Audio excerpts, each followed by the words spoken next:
जय भारत साथियों, आज हम दिल्ली के तिमारपुर में उपस्थित हैं और ये थोड़ा परिसर दिखाइए यहाँ पे चारों तरफ।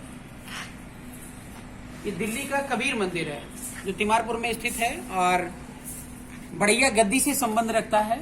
और हमारे सामने हमारे परम पूजनीय महंत जी, गुरु जी, महंत राजा रामदास साहब जी उपस्थित हैं। और आपको बता दूं कि इनेलो का गठन हमने किया। इनेलो के गठन में साहब जी के आशीर्वाद से हुआ और पूरा मार्गदर्शन हमें मिलता है। तो सबसे पहले हम साहब जी को साहेबबंदी करते हैं। आज हम साहब जी का मार्गदर्शन लेने के लिए यहाँ पर आए हुए थे और पूरा का पूरा जो भारतीय राष्ट्रीय पार्टी का प्रोजेक्ट प्लान चल रहा है उसके बारे में भी साहब जी से डिस्कस किया गया। तो साहब जी इंटरनली बड़े आनंदित हुए और एक किताब यहाँ पर है साहब जी के पास मिली और इस किताब में साहब जी ने बड़ा इसका अच्छा अर्थ समझाया हुआ है और मैं चाहूंगा कि आप जो है इसको समझिए। इसमें लिखा साहब जी थोड़ा सा मार्गदर्शन कीजिएगा। सुखिया सब संसारे है और खावे और सोवे और दुखिया दास कबीर हैं और जागे और रोवे। क्या मतलब इसका साहब जी?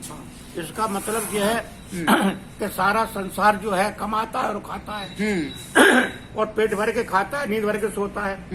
और संत जन जो आते कहाँ है, न तो कमाते हैं, न तो कहीं कमाने जाते हैं, न कोई धंधा रोजगार करते हैं। वे केवल साधना करते हैं। और किसकी साधना करते हैं? वो शब्द की साधना करते हैं। शब्द की साधना इसलिए करते हैं कि शब्द के ही द्वारा आदमी को संबोधित किया जाएगा, शब्द के ही द्वारा ही उसको सुधार किया जाएगा। साहब जी ये संत लोग रोते क्यों? जैसे यहाँ पे लिखा हुआ है संत जन तो इस जगत के लिए रोते हैं परंतु इस करुणा की रुलाई में सुनता कौन है? सुनता संत जन इसलिए रोते हैं कि संतों इस समाज की तरफ को कोई देख नहीं रहा है।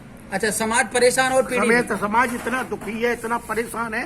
इसको लूट मार में तो लगे हुए हैं, इसको लूटने को तो लगे हुए हैं, लेकिन इसकी कोई सुनता नहीं है। इसलिए कभी सब रोते हैं। अच्छा, तो संत के लिए वही रोते हैं जिन्होंने इस जगत को जलते हुए देखा है। इसका मतलब? हाँ, इसका मतलब ये है कि जैसे कि ये संसार दुखी है। अब देख रहे हो कि घर में जो है एक आदमी कमजोर देख करके उसके मारपीट किया और मारपीट कर करके वो जो है वो थाने में गया तो उसकी सुनाई नहीं किया, मॉडल तक कर दिया तब भी उसकी सुनाई नहीं करी। तो इसलिए जो है ये संसार जो है इतना दुखी है, इसको देख देख के संत रोते हैं। कहने के दुख को कोई निवारण करने वाला नहीं है, पुलिस तक नहीं इनकी सुनती है। और जो संत की पुकार पहचान कर विवेक की सीढ़ी पर चढ़ गए, संत की जिसने पुकार सुनी है वो विवेक की सीढ़ी। तो संत का क्या मतलब है साहब जी? जो संत तमाम आसाराम जी, राम बापू जी या और ऐसे लोग हुए हैं, ये लोग भी संत की कैटेगरी में आते हैं। हाँ, तो संत उसको कहते हैं जिसने सत्य को जाना हो। अच्छा, जिसने सत्य को जाना हो कि सत्य क्या है। हाँ। तो साहब जी कुछ ऐसा तरीका, कुछ ऐसा मार्गदर्शन आपके माध्यम से मैं चाहूंगा कि जो अभी देश की जनता जो है वो दुखी और परेशान है तो उनको कैसे इस मार्ग से बाहर लाया जाए? कबीर साहब का मार्ग सर्वोत्तम है, ये कैसे उन्हें बताया जाए? देखो जी, ये तो मार्ग पर तभी आएगा कि जब तक हम इस अपने जो जिस परिवार में हमने जन्म लिया है उस परिवार से मोह नहीं त्याग देंगे तब तक इस संसार से हमारा मोह नहीं हो सकता। तो जब तक हम अपने परिवार को त्याग देंगे तो हम देख लेंगे कि पूरा समाज हमारा है, पूरा संसार हमारा है और मैं सबका पिता हूँ। ये कबीर साहब का सिद्धांत है। और जब तक हमारा नेक भी एक रेस मंत्र भी मोह रहेगा हमारा समाज में, जात हिंदू में या मुसलमान में, तब भी हमें देश का भला नहीं करेगा। मतलब नेताओं में ऐसी छवि होनी चाहिए। हाँ, मतलब त्याग की भावना होनी चाहिए। हाँ, तो अगर उसमें हिंदू और मुसलमान का भी भाव उसके अंदर एक रेस मंत्र भी हुआ तो वो कामयाबी नहीं हो पाएगी। तो साथियों 2022 का चुनाव के लिए हम लोग कंटिन्यूअसली तैयारी में हैं और गुरुजी के पास अभी बैठे थे, सारी चीज़ों के बारे में डिस्कस किया गया है।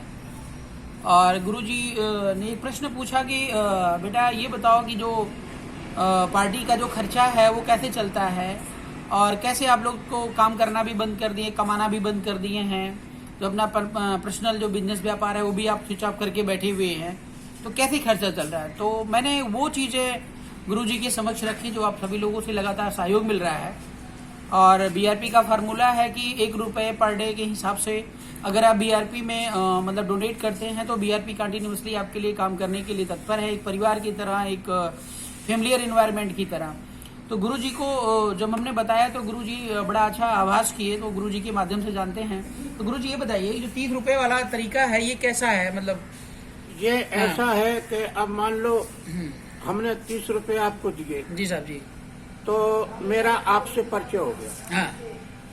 और वो 30 रुपए हमने दिए, 30 किसी और ने दिए, 30 किसी और ने दिए। हाँ। तो आपके पास साधारण रूप में 1 लाख रुपए इकट्ठा हो गया। हाँ। तो 1 लाख रुपए इकट्ठे में तो आप समाज के लिए कोई अच्छा सा कार्य अगर कोई रिजर्व करना चाहे तो कर सकते हैं। हाँ, बिल्कुल कर सकते हैं। हाँ, जैसे कि आपने देखा कि हमारा कोई भी चीज है, वीडियो करो, हाल पूरे गांव में पहुंच जाएगी। हाँ। तो ये इसमें खर्चा किया तभी तो हुआ। नहीं तो 1 रुपये पर डे मतलब 30 रुपये महीने की कोई बड़ी अमानत तो नहीं है था? बड़ी अमानत नहीं, लेकिन 30 रुपए से हम बहुत कुछ कर सकते हैं। और अगर हमने 30 रुपए दिए महीने पे तो मुझे इतना पता है कि आज हमको यहाँ कोई सता रहा है तो हम आपको फोन करेंगे तो हमारा फोन जो है अपने अगर हलो कर ले तो खाली नहीं जाएगा और नहीं तो उठाएंगे भी नहीं। तब हम क्या करेंगे? और वो ही हो रहा है। हाँ कर देंगे लेकिन उठाएंगे नहीं। तो हमारे 30 रुपए जाएंगे तो हमारा काम बुला के खड़े खड़े आंखें सामने होगा और करवाया जाएगा। और हो रहे लोगों के वही तो नेता। तो साहब जी, ऐसे जैसे 30 रुपए लोग देते हैं, कभी कभी तमाम नेताओं ने बड़ा धोखा दिया है। लोग, जनता बहुत परेशान पीड़ित, आप जानते ही हैं। किसी नेता को बात करो, फोन पे बात नहीं करते हैं, लोग बड़े बड़े आदमी हो जाते हैं। तो 30 रुपए हमें दें या हम पर कैसे विश्वास, ऐसी क्या चीज जनता के बीच में लेकर जाएं कि जनता हम पर विश्वास कर ले? देखो, जनता तो विश्वास कर रही है हाँ। और करेगी। पहला विश्वास तो आपको ये देखा कि आप त्यागी हैं। हाँ। आपके पद धर्म नीति को भी जानते हैं। हाँ। और आप कर्म नीति को भी जानते हैं। हाँ। आपने दोनों नीतियों को जाना, धर्म नीति भी, कर्म नीति भी और राजनीति भी। हाँ। तो जब तीनों को आपने जान लिया तो आपने दो को तो त्याग दिया। राजनीति को त्याग दिया, कर्म नीति को त्याग दिया, आपने धर्म नीति से जो है राजनीति को जोड़ दिया। अब तो आप कामयाबी हो जाएंगे। हाँ। यानी धर्म नीति को अपनी राजनीति से जोड़ दिया। जब आपके पास धर्म नीति नहीं होगी तो आपको राजनीति कैसे कर पाएंगे? कर ही नहीं सकते। तो इसलिए धर्म नीति का मतलब साहब जी क्या, जैसे तमाम प्रकार के धर्म हैं, चल रहे हैं, नाना प्रकार के धर्म हाँ, चल रहे हैं। हाँ, तो धर्म नीति उसी को कहते शब्द को। ये शब्द जो है यही मेरा धर्म है। जो शब्द की हम पहचान करें, शब्द की हमने क्या शब्द बोला था और क्या हम कर रहे हैं, समाज के अंदर हम क्या बोल के आए थे। और जब हमने को समाज ने हमारे शब्द को पकड़ा तो हमने समाज के क्या दिया, समाज के साथ क्या किया, ये सब पकड़ा जाता है। तो साथियों, आप देख रहे हैं ये कबीर मंदिर है और लगातार गुरुजी से हम मिलते रहते हैं आशीर्वाद लेने के लिए। आपका सानिध्य मिलता रहता है, मार्गदर्शन मिलता रहता है। अब ये दिल्ली में साहब जी सभी को बताऊं, इतना जो है बड़ा स्पेस है कि जैसे आपने देखा होगा कि तमाम बड़े बड़े मंदिर हैं, तमाम बड़े बड़े प्लेसेस हैं, वहाँ पे रुपए पैसे की कमी नहीं होती है।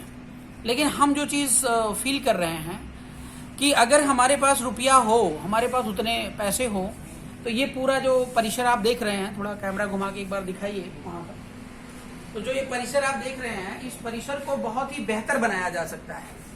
और बहुत ही बेहतर बनाने का मतलब है कि समाज के हित में यहाँ पर लोग आते हैं, बैठते हैं, साधना करते हैं और कबीर साहब के विचारों से ओतप्रोत होते हैं, तमाम प्रकार की चीज़ें हैं। तो साहब यहाँ पर जो है ना, इसको मेंटेन करना बहुत ज़रूरी है। तो अब ये अकेला आरपी मौर्य करेगा या साहब जी करेंगे या कोई अन्य भक्तगण करेगा, तो मुझे नहीं लगता है कि ये चीज़ संभव हो पाएगा।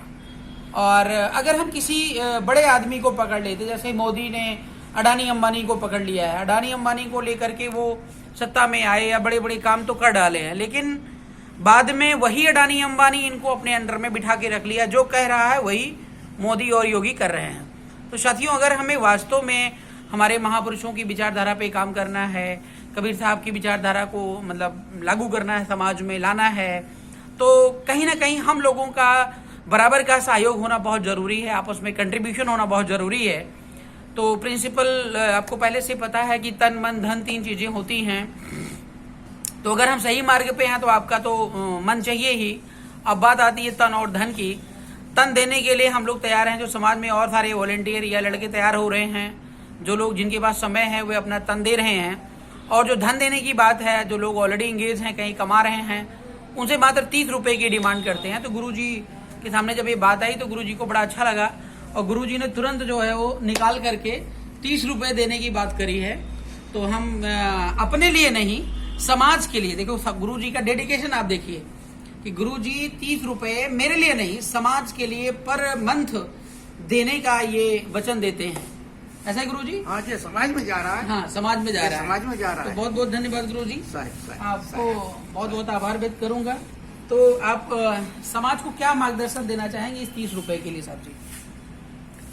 कि जो व्यक्ति कमा रहे हैं, जो व्यक्ति कहीं बिजी हैं, अगर उनका धर्म से संबंध नहीं है, संगठन से संबंध नहीं है, पार्टी से संबंध नहीं है, तो क्या वे सुरक्षित है साहब जी? वो सुरक्षित नहीं है। हाँ। उनकी कोई नहीं सुनेगा। कोई नहीं सुनेगा। कोई नहीं सुनेगा। उनका न थाने में सुनाई होगी, न उनके घर में सुनाई, न उनके गांव में, और न समाज में। हाँ। उनकी कई सुनाई नहीं होगी। हाँ। हाँ। इसलिए इसलिए समाज में जोड़ना बहुत जरूरी है। अच्छा अच्छा। हाँ, और ये 30 रुपए देना बहुत ही जरूरी है। हाँ, हाँ, हाँ। 30 रुपए कोई ज्यादा नहीं है महीने पे। हाँ हाँ हाँ। हाँ, नहीं, इससे कोई गरीब तो नहीं हो जाएगा साहब जी? इससे कोई गरीब नहीं होगा, लेकिन समाज का काम 1 रुपए डेली का मतलब ना के बराबर है। हाँ। कोई एक भिखारी भी दे सकता है? दे सकता है, बिल्कुल दे सकता है। हाँ, क्योंकि वो दिन भर में तो 400-500 रुपए तो निकाल ही लेता है, उसमें आराम 1 रुपए से, बहुत आराम से, आराम से। अगर इसी तरीका से अगर हमारे दिमाग में समझने का ये चीज आ जाए, जो लोभ मोह इनका निकल जाए, तो ये समाज का सुधार हो जाए। अक्सर लोग तमाम जगहों पे खर्च कर लेते हैं साहब जी। बहुत खर्च, अनाधुंध खर्च कर रहे हैं। बीड़ी में, तंबाकू में और जगहों पे खर्च कर लेंगे, लेकिन इस नाम पे, धर्म के नाम पे 1 रुपया जेब से नहीं निकालते हैं। नहीं निकालते। तो इसमें परिवर्तन होना चाहिए ना? होना चाहिए। नहीं होगा तो समाज कैसे सुधरेगा? हाँ। आपको ये, अब ये बता दिए इतने इतने धनवान। अब मोदी क्या था, पहले बताते थे कि चाय बेचता था। हाँ, हाँ, हाँ, हाँ। बताते हैं ना, बेचता ही होगा तो ये बात निकली है। जी, ऐसे जी। थोड़ी निकली है। जी साहब जी। तो चाय बेचने वाले को आज मैं देखता हूँ कि बहुत आगे बढ़ गए। हाँ, और देखो आप राजा बना बैठा हुआ है। हाँ, तो ये इसी तरीका से जब समाज में आएगा तभी आदमी आगे बढ़ेगा। समाज में नहीं आएगा तो आगे नहीं बढ़ाएगा। जी साहब जी। तो आगे बढ़ाने के लिए समाज को हमें कुछ करना पड़ेगा। अपनी जो कमाई है हमारी, उसमें से कुछ न कुछ देना पड़ेगा। जी साहब जी। अगर नहीं देंगे तो फिर उनका वो आगे कैसे बढ़ेंगे? जी साहब, बहुत बहुत धन्यवाद।